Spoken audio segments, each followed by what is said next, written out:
one of the things I wanted to talk about was we were just hinting on a little bit. The last break there was just a great game that ended up being Thursday Night Football. And, Thursday night, it's a crapshoot, Thursday Night Football. You don't know what you're going to get. It's going to be a good one like last night, or it could be absolutely a toilet bowl, as I call them.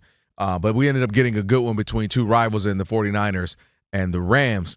But ultimately, it came down to a couple of things. And really good game that ends the game, that goes into overtime.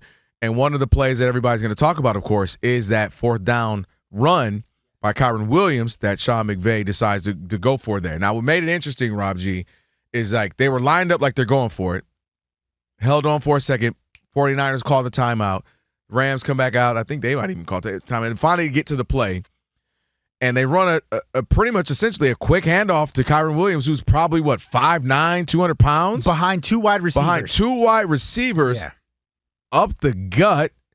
And you're just kind of like, it was a terrible play call. It was a terrible play call. Now, let me dissect a few things here. Let me get this scalpel real quick. Number one, the reason why it's a terrible play is because you probably have the best receiver in the NFL, since Debo isn't quite what he used to be, of just, if I give you the ball, you're getting 3 yards. I mean, if I just literally, I don't care, you're going to fall forward for 2 to 3 yards. Yep. A.J. Brown could be in that comparison as well. He just doesn't get the ball enough. He's the polar opposite of Puka, who I'm referring he to. gets the ball all the Puka time. Gets all the time. Yeah. A.J. Brown, Puka, give me some of them receptions. I don't get nothing. I don't want him as my quarterback. Puka Nacua gets all the receptions. You know what also Puka does? You see it, and you saw it last night. They do little rub routes. Devontae Adams kind of does little things that get him open a little bit, because he's going to catch the ball for 4 or 5 yards and get another 5 or 6 because he's like that. And so the idea that you wouldn't run a play for your best offensive weapon or your other one, and Devontae, who's just huge in general, let him just fall for a yard, and that you would run it with the running back that's not built like that. You're not giving it to Derrick Henry. You're not giving it to, Jerome Bettis, some other guys from back in the day, beast mode, where they're going to get this yard, and you didn't run behind, as you mentioned, the big lineup. You didn't have the bigs out there. So that was just a bad play. And there's no way through timeouts that's what you come up with.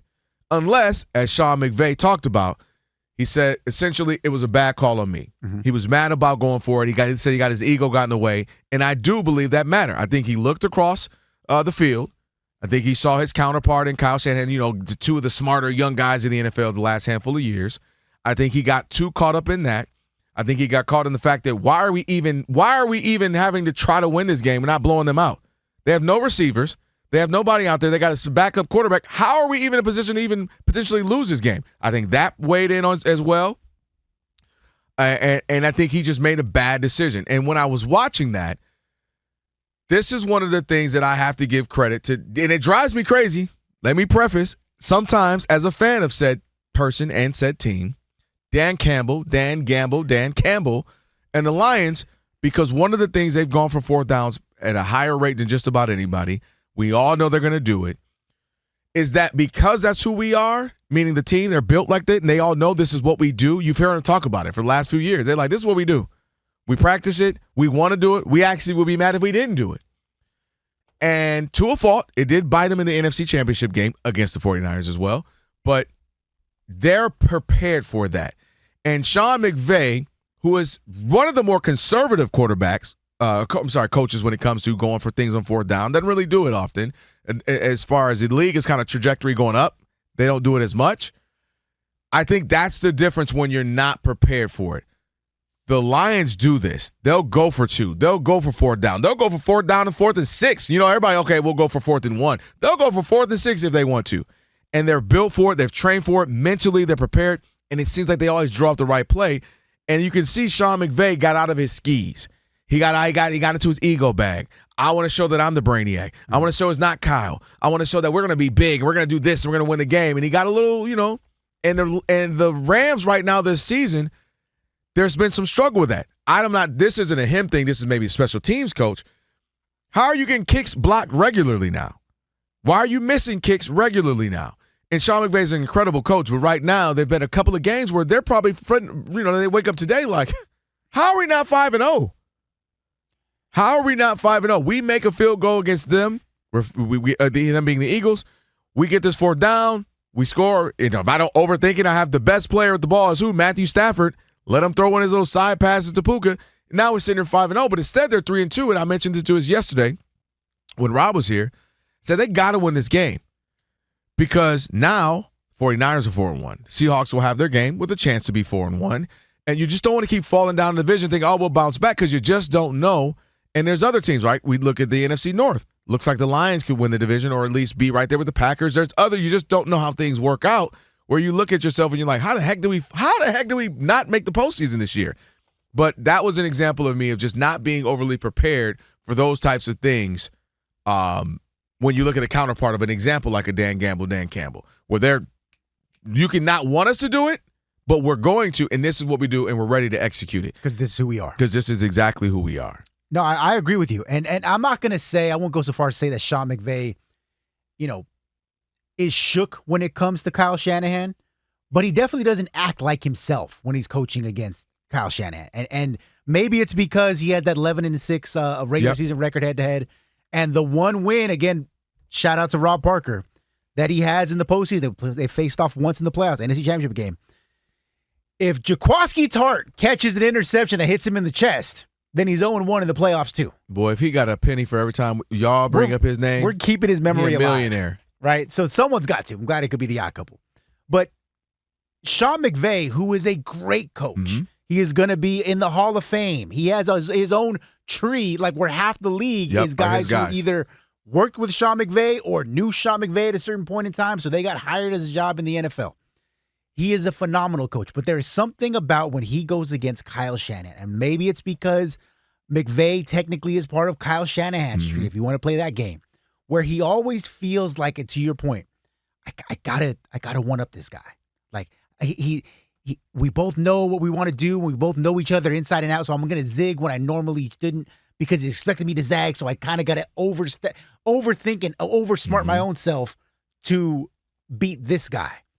And that's a problem because you're going to face them twice a year. Normally, when these teams are healthy, they're going to be really good, and there's a good chance they might face each other in the postseason. So if you can't allow yourself in a game like last night where Matthew Stafford's known for 389, 3 touchdowns, no picks, to your point, you have the best player on the field in Puka Nacua, who, aside from being the best wide receiver this season, he's arguably been the best player, like this side of Lamar Jackson, just on a snap-by-snap basis. He's been that good.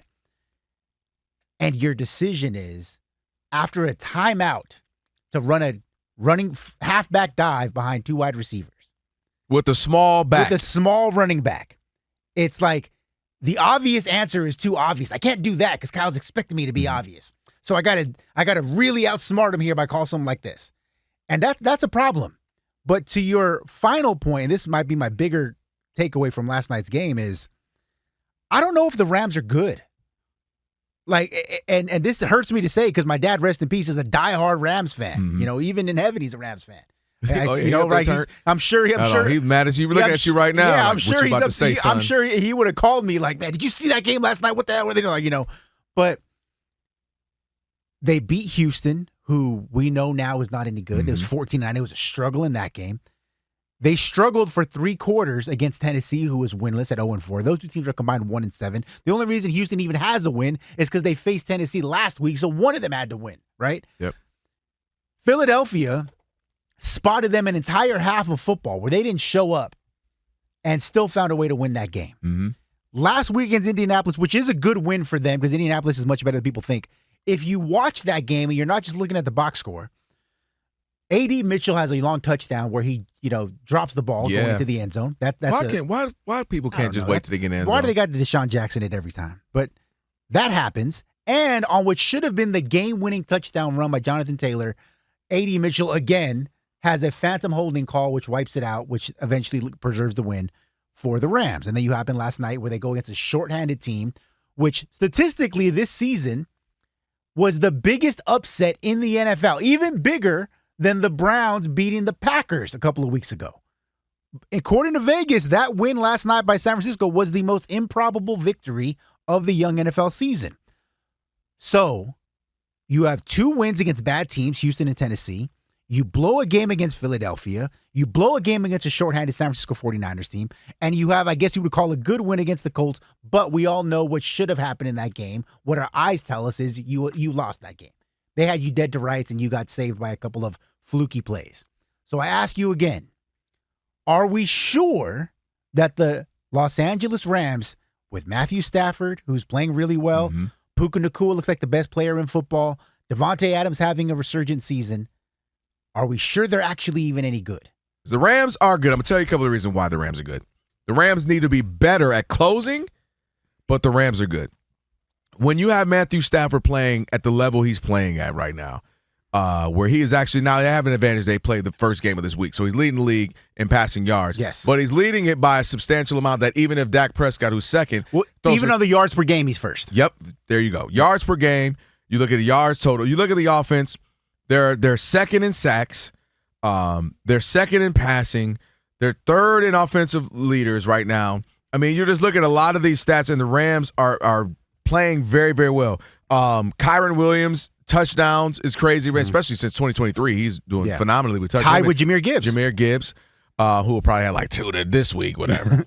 But the Rams are a good team. Where I question the Rams have not, at least remind me if I'm wrong, under the Sean McVay, I don't feel like they've been dominant. I feel like they've always been good. And I feel like there's that next tier up, and they don't get there. They don't get in that. No, they stay in that 10, 11 wins. Yeah, and that's where they're missing. That when the Philly just goes crazy, which could mean as much as we don't think it this year. You mess around and look up, they might go 14-3. Right, exactly. But when Patrick Mahomes was going crazy, when Philly, when Lamar, with Josh Allen even last year had a really good, 15-2 and 14-3. So that's the one thing. McVay's teams end up overachieving. Like the last couple of years, you're like, oh, they're 3-4, 3-5, then they go on a run. So they end up being good. You just don't know, and I do wonder why he can't get to that just pure, unadulterated dominance. Like, we're flat out blowing everybody. Like, say what you want about the Lions. Their point differential last year, they were blowing everybody out. Good teams, bad teams. Yep. You're getting this smoke, and now after the first game, they're doing it again. That's one of the things why I do wonder why Sean McVay team can't just be flat out. Why can't they just go, 15-2, 14-3, even a 13-4? Like, we just kicked everybody's butt week in, week out. That's the one thing. You're just quick. What's that missing little thing where they can't be top tier? I think part of it is, and we'll try to be as quick as possible. Part of it is that everybody knows the McVay system now because it's good point. Permeated throughout the NFL. Yeah, that they just do not blow teams out the way you think that they should. When you consider the kind of talent that they have, and you're like, hey, you look up, you're like, well, I mean, they got Stafford, they got Adams, they got Nacua. They only scored 14 points against Houston. Yeah. They couldn't really move the ball until the third quarter. Remember they had that run where they couldn't score? Yeah, end of last season, the last month of the year, they're averaging 18 points a game. Yeah. And it's like, that doesn't make sense to me. Now, they're winning, credit to them, and winning is an art form as a Raider, I can tell you that right now, but I just always feel like there's something that's not quite there, as you alluded to. Yeah. All right. Well, then that's why I say they're good, but they're not as dominant as you would hope they could be. We got... All right, Rob, so they're watching us right now, which means another thing they can do is what? They can subscribe. All you got to do is hit that button, subscribe to The Odd Couple for some of the best sports talk content in the nation. Facts, and while you're at it, they can like, they can comment, they can share. Do all that for us. We appreciate it. Just do all that right up in here.